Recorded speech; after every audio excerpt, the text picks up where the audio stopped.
बलूचिस्तान के इलाके मस्तूंग में ईद मिलादुन्नबी के जुलूस के शुरका पर किए गए खुदकुश हमले में जाँ बहक अफराद की तादाद 47 हो गई है, जबकि 50 से ज़ायद जख्मी हैं। धमाके के शुहदा में DSP मस्तूंग नवाज किशकोरी भी शामिल हैं। खुदकुश धमाका मस्तूंग की मदीना मस्जिद के बाहर ईद मिलाद के जुलूस के लिए जमा अफराद के दरमियान किया गया। इन्हीं शाहिदीन ने बताया कि धमाके की शिद्दत से उनके कान बंद हो गए। कुछ लोग लाशों और जख्मियों की हालत देखकर बेहोश हो गए। IG बलूचिस्तान अब्दुल खालिक शेख ने कहा है कि DSP नवाज किशकोरी ने हमलावर को रोकने की कोशिश में जामे शहादत नोश किया। सानहे मस्तूंग की जगह के दौरे के मौके पर गुफ्तगू में IG बलूचिस्तान का कहना था कि अभी कहना कबल इस वक्त होगा कि इस वाक़े में कौन सा ग्रुप मुलविस है।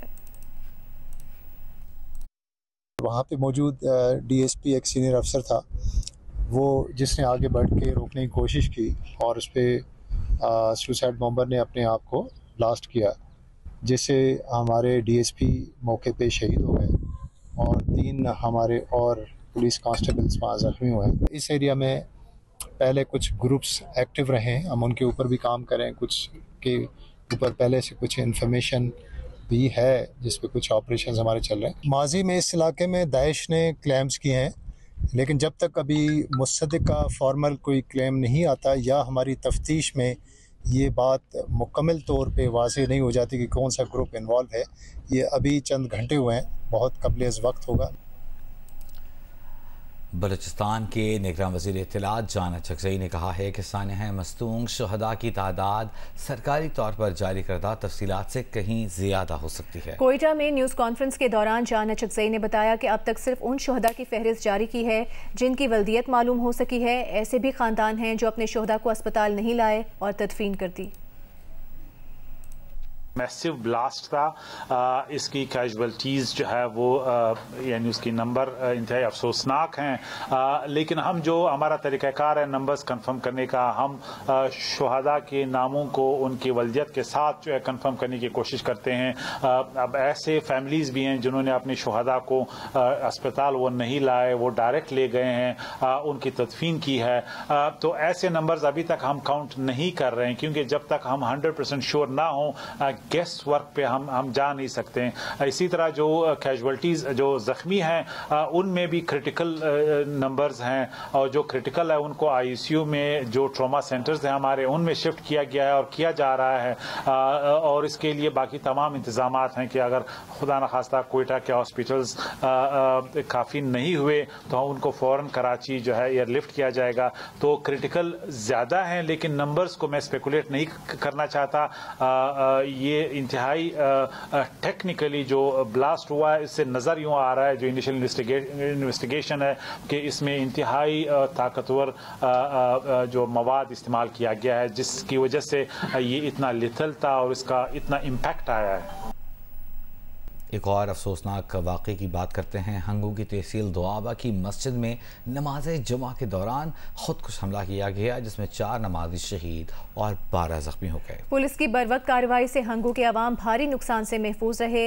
एक हमलावर को पुलिस ने मस्जिद के दरवाजे पर ही मार गिराया था। दूसरे हमलावर ने मस्जिद के अंदर दाखिल होकर खुद को धमाके से उड़ाया। गाड़ी में सवार 2 खुदकुश हमलावर मस्जिद में दाखिल होने के लिए पहुंचे थे। फायरिंग की आवाज़ सुनकर बेशतर नमाजी मस्जिद से बाहर निकलने में कामयाब हो गए थे। अगर बरवक्त हमलावरों को ना रोका जाता तो ज़्यादा जानी नुकसान का अंदेशा था। मैं वज़ू कर रहा था, खुतबा चालू था। इस टाइम में जो गेट पे NDP पुलिस था उसने फायरिंग खोल दी, और उस पुलिस वाले ने जितने भी नमाजी थे 60-70 से ज़्यादा नमाजी थी, उस पुलिस वाले नहीं बचाई थी। पहला जो ब्लास्ट हुआ था वो मेन गेट पे हुआ, इसके बाद तकरीबन 2-3 ग्रेनेड की ब्लास्ट हुई, फिर चौथा जो था वो मस्जिद के अंदर ब्लास्ट हुआ। लेकिन ये अल्लाह की फजल व करम है कि ज़्यादातर लोग मस्जिद से निकले थे। हंगू की तहसील दोआबा थाने की मस्जिद में खुदकुश धमाके की इब्तिदाई रिपोर्ट तैयार कर ली गई है। इस बारे में मजीद जानेंगे नुमाइंदा जियो न्यूज़ अबू बकर से। बिल्कुल वजी हंगू के थाने में खुदकश धमाके की इब्तदाई रिपोर्ट जो है वो तैयार हो गई है और रिपोर्ट के मुताबिक 2 खुदकश हमलावर मस्जिद में दाखिल होने पहुंचे तो पुलिस की बरवक्त रिस्पॉन्स से एक खुदकश हमलावर मस्जिद के बाहर हलाक कर दिया गया, जबकि पुलिस और हमलावरों के दरमियान फायरिंग के तबादले के वक्त जो है वो नमाजी बरवक्त मस्जिद से निकले, जिससे जो है जानी नुकसान कम हुआ। रिपोर्ट में यह बताया गया है कि फायरिंग के दौरान दूसरा खुदकश हमलावर जो है वो मस्जिद में दाखिल हुआ। पुलिस के मुताबिक पता लगाया जा रहा है कि हमलावर कहां से आए और तमाम तर पहलुओं से जो है तफ्तीश का अमल जारी है। और अब से कुछ देर कबल IG खैबर पख्तूनख्वा अख्तर हयात खान ने भी जय वक़्वा का दौरा किया और तमाम तर सिचुएशन पर जो है उन्होंने ब्रीफिंग ली। बहुत शुक्रिया अबू बकर आपका।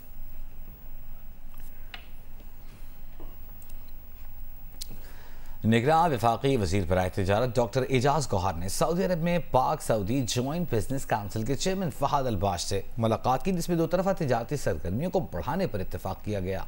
मुलाकात में निगरान वफाकी वज़ीर तिजारत एजाज गौहर ने कहा कि सऊदी सरमायाकार पाकिस्तान में एग्रीकल्चर, IT समेत दीगर शोबों में सरमायाकारी कर सकते हैं। पाकिस्तान सरमायाकारी के हवाले से दुनिया भर में सबसे मौजू तरीन मुल्क है। इस मौके पर पाक सऊदी बिजनेस काउंसिल के चेयरमैन फहद अल-बाश का कहना था कि ज़राअत, IT और टेक्सटाइल के शोबों में सरमायाकारी सऊदी अरब का पहला हदफ है। केमिकल इंडस्ट्री, रियल एस्टेट और सयाहत में भी सरमायाकारी के पुरकशिश मौके मौजूद हैं। We already now targeting certain sectors in Pakistan like agriculture sector, textile industry and IT industry, and there are others industry as well which will come on our vision. And also from Pakistani side we are asking them and providing them with information to move to and invest in the petrochemical industry for producing certain product to their industry related to textile industry, related to agricultural industry. आगे बढ़ते हैं, आपको बताते हैं निगरान वज़ीर आज़म अनवारुल हक काकर ने कहा है कि वतन वापसी पर नवाज शरीफ से क्या सलूक हो, ये सवाल अदलिया के पास है, क्योंकि सजा याफ्ता नवाज शरीफ अदलिया की इजाजत से बैरून मुल्क गए थे। बरतानवी खबरसां इदारे को दिए गए इंटरव्यू में अनवारुल हक काकर ने कहा कि चेयरमैन PTI को अदालत से रिलीफ न मिला तो इलेक्शन में हिस्सा नहीं ले सकेंगे। साबिक वज़ीर आज़म यूसुफ रज़ा गिलानी ने कहा है कि नैब कानून की बहाली से इलेक्शन के लिए लेवल प्लेइंग फील्ड हो गई है और अब महमूद और अयाज एक ही सफ में आन खड़े हुए हैं। मुल्तान में गुफ्तगू करते हुए यूसुफ रज़ा गिलानी ने कहा कि साबिक सदर तमाम साबिक वज़ीर आज़म चाहे वो जेल में हैं या मुल्क से बाहर एक सफ में हैं। नवाज शरीफ की वापसी का खैर मकदम करते हैं। ज्यादा लीडर्स की शमूलियत से इलेक्शन की साख बढ़ेगी। नैब लॉज जब खुल गए हैं तो हम भी बीच में हैं, एक ही सफ में खड़े हो गए महमूद अयाज, ना कोई बंदा रहा ना कोई बंदा नवाज। अब तो सारे ही साबिक वज़ीर आज़म, प्रेसिडेंट वज़ीर आज़म और यहाँ से छोड़ के जाने वाले वज़ीर आज़म, जेल वाले वज़ीर आज़म और सदर भी सब एक ही सफ में हैं, तो इसलिए लेवल प्लेइंग फील्ड तो हो गया। जहाँ तक मियाँ नवाज शरीफ साहब की आमद का है ताल्लुक़, हम उनको वेलकम करते हैं, वो आएँ और सियासत में हिस्सा लें, हमें कोई गिला शिकवा नहीं है और जितनी पार्टिसिपेशन होगी उतनी ही इलेक्शन की क्रेडिबिलिटी जो है वो बढ़ेगी। मुझे कोई शक नहीं है कि वो जनवरी के आखिरी हफ्ते में इलेक्शन नहीं होंगे। अगर कोई हतमी तारीख आ जाए तो आवाम में जो इस्तराब है वो ख़त्म हो जाएगा। लाहौर में घर पर पले परिंदों को लागर रखने पर शहरी के खिलाफ मुकदमा दर्ज कर लिया गया। FIR के मुताबिक मुकदमा 1890 के इंसदादे बेरहमी हैवानात की एक्ट की दफात के तहत दर्ज किया गया। पुलिस ने टाउनशिप में घर की छत पर पले 8 चिकोर, 12 मुर्गियां और 2 बतखें जब्त कर ली हैं, जिन्हें पुलिस के एनिमल रेस्क्यू सेंटर मुंतकिल कर दिया गया है।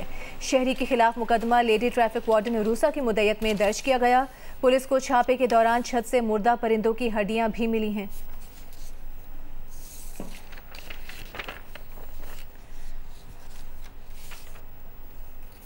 अभी आपको बताएंगे कराची के इलाके कोरंगी में 6 करोड़ रुपए से जायद की डकैती में मुलविस मुलजिम का भाई गिरफ्तार कर लिया गया है। तफसील जानेंगे राहिल सलमान, नुमाइंदा जियो न्यूज़ हमारे साथ मौजूद है। राहिल, क्या मुअम्मा हल हो सका है पुलिस की जानिब से? जी वजी, ये वाक़या 19 सितंबर को पेश आया था कोरंगी सनती एरिया के इलाके में, जहाँ पर एक कैश वैन का ड्राइवर कैश वैन लेके फरार हो गया था और वैन में उस वक्त 6 करोड़ 35 लाख रुपए जो कि बैंकों से उस वक्त उठाए गए थे वो मौजूद थे। हमारी बात ही पुलिस हुक्काम से तो क्वारंटाइन इन्वेस्टिगेशन के अफसरान ये बताते हैं इस सिलसिले में उन्होंने पंजाब के रिहाड़ी में छापा मारा, जहाँ पे जो मरकजी मुलजिम है उसके घर पे जब छापा मारा तो उसके भाई को गिरफ्तार किया और उसके कब्जे से और उसकी पॉइंटेशन पर अब तक 5 करोड़ रुपए से ज्यादा की रकम बरामद कर ली गई है, जबकि उसका जो भाई है उसको भी गिरफ्तार कर लिया गया। पुलिस हुक्काम ये बताते हैं कि मुलजिम की गिरफ्तारी के लिए पंजाब के मुख्तलिफ जिलों में इस वक्त भी छापामार कार्रवाइयां जारी हैं और कानूनी कार्रवाई मुकम्मल करने के बाद मुलजिम को कराची शिफ्ट किया जाएगा। ये वाकया 19 सितंबर को पेश आया था। इस वाकई सीसीटीवी फुटेज भी सामने आई थी, जबकि पुलिस ने जब तफ्तीश का आगाज किया तो जो जिस कंपनी का सिक्योरिटी गार्ड था उस सिक्योरिटी कंपनी से उसकी तफसीलात हासिल की गई तो उनका ताल्लुक पंजाब के जिला रिहाड़ी से निकला। कुछ छापे जो वो यहाँ कराची मारे गए थे, उसके बाद फिर दायरा फैलता चला गया और फिर पंजाब की जिला रिहाड़ी में घर पे छापे। ठीक है, बहुत शुक्रिया राहिल सलमान आपका।